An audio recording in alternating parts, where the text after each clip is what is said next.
नमस्कार मित्रांनो, मी सिद्धार्थ एज्युकल्चर मध्ये आपलं स्वागत करतो. तर मित्रांनो, हा प्रश्न आहे कंबाईन 2022 चा. काय विचारलंय पहा.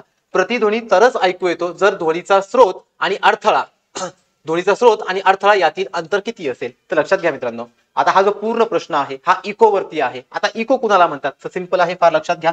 समजा इथे एखादा व्यक्ती आहे, समजा त्याने साऊंड क्रिएट केला, तो आवाज आपल्याला गेला आणि पुढे एखाद्या अडथळ्यावरती, लक्षात घ्या आता हा आपला अडथळा आहे, ह्या अडथळ्यावरती आदळून जर तो आवाज पुन्हा मागे आला तर मित्रांनो याला आपण इको म्हणतो. लक्षात घ्या, याला आपण काय म्हणतो, इको. मग जर आपण त्या इकोचा विचार केला तर या ठिकाणी जो आपला इको आहे म्हणजे जो प्रतिध्वनी आहे तो ऐकू येत असताना आपल्या प्रश्नामध्ये काय विचारलंय, अडथळा आणि स्रोत. म्हणजे हा कोण आहे आपल्याकडे, स्रोत, आणि हा आहे अडथळा. यांच्या दोघांमधील आपल्याला अंतर शोधायचं आहे. मग लक्षात घ्या मित्रांनो, ज्यावेळेस आपल्याला प्रतिध्वनी ऐकू येतो त्यावेळेस त्याचा वेळ, त्याला लागणारा जो काळ आहे तो आपल्याला 0.1 सेकंद पाहायला मिळतो. आणि ध्वनीचा जो वेग असतो तो वेग जवळपास आपल्याकडे 344 मीटर पर सेकंद एवढा पाहायला मिळतो. मग मित्रांनो, या दोन व्हॅल्यू इथे दिलेत का, नाही, त्या आपण कन्सिडर केल्या कारण या व्हॅल्यू आपल्याला इको मध्ये पाहायला मिळतात. मग लक्षात घ्या, मग आपल्याला एक फॉर्म्युला माहित आहे, सो आपला अंतर काढायचंय. मग अंतर काढण्याचा फॉर्म्युला काय आहे मित्रांनो, आपल्याकडे अंतर बरोबर वेग गुणुले वेळ. मग लक्षात घ्या, आता इथे आपल्याला वेग पण माहित आहे. वेग किती घेतला आपण,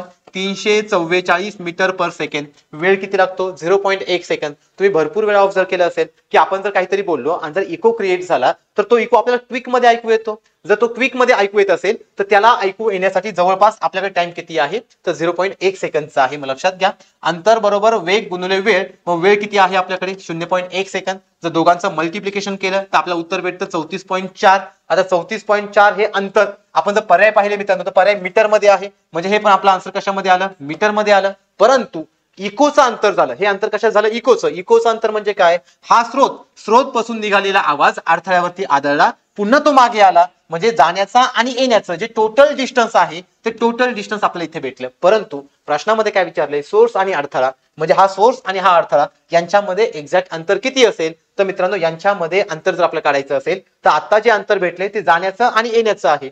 म्हणजेच आपल्याला ह्या अंतराला 2 ने डिवाइड करावं लागेल, म्हणजे आपल्याला व्हॅल्यू भेटेल 17.2 मीटर. म्हणजे हे प्रॉपर डिस्टन्स स्रोत आणि अडथळा यातील झालं. मग जर 17.2 मीटर असेल तर पहिल्या ऑप्शन मध्ये काय म्हटलंय, 17 मीटर पेक्षा कमी.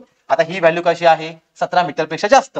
पुढे काय म्हटलंय, 17 मीटर पेक्षा जास्त किंवा 17 मीटर. यस मित्रांनो, हे प्रॉपर आहे का 17.2 हे 17 मीटर पेक्षा जास्त असेल किंवा मे बी आपल्याला ते अडथळा 17 मीटर पर्यंत पाहायला भेटेल. आणि पुढे म्हटलंय 17 मीटर पेक्षा कमी. मात्र लक्षात घ्या, 7 मीटर पेक्षा कमी याही ऑप्शनचा इथे काही संबंध नाही. आणि चौथा ऑप्शन इथे ऑलरेडी काय झाला तर डिसमिस झाला. सो प्रश्नाचं उत्तर काय असेल, ऑप्शन नंबर 2 असेल.